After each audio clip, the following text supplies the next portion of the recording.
Enforcement ডাইৰেক্টৰেটে আপোনালোকে জানে কেনেধৰণে বিজেপি ৰুলিং পাৰ্টীয়ে কেন্দ্ৰীয় চৰকাৰে প্ৰত্যেকটো ক্ষেত্ৰতে ৰাজনৈতিক উদ্দেশ্য তেওঁলোকৰ চৰিতাৰ্থ কৰিবৰ কাৰণে কেৱল বিৰোধী দলৰ সদস্যসকলক বিৰোধী তুলেই মোদী চৰকাৰৰ অপশাসনৰ বিৰুদ্ধে মাত মাতে।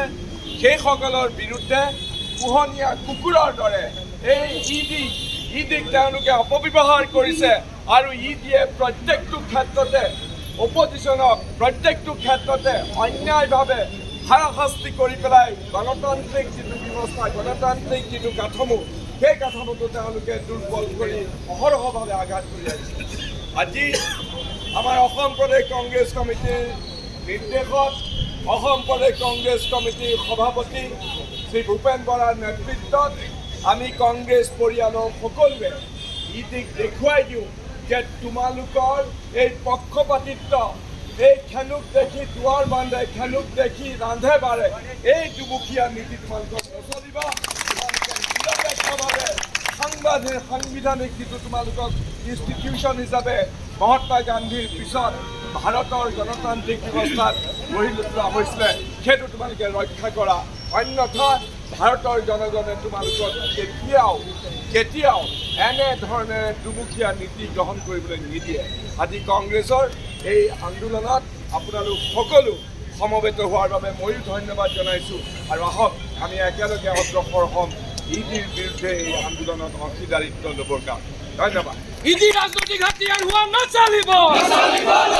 ইডি ৰাজনৈতিক হাতিয়াৰ হোৱা নচলিব। নৰেন্দ্ৰ মোদী হাই হাই। এতিয়া আমি প্ৰথমে মহিলাসকলে বেনাৰটো লৈ আগত যাব, ছেকেণ্ড আমাৰ মই আমাৰ বিৰোধী দলপতি MP এনেকৈ আমি যাম। আমি ডিচিপ্লিনটো মেইনটেইন কৰিব লাগিব আৰু সবেই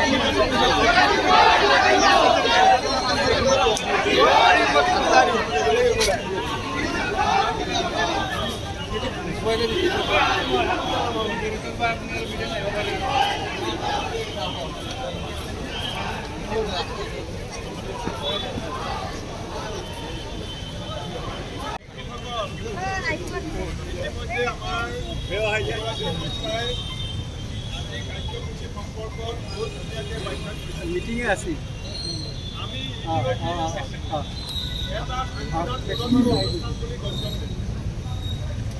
দেশৰ সংবিধানে ইডি এনফোৰ্চমেণ্ট ডাইৰেক্টৰেট গঠন কৰিছে।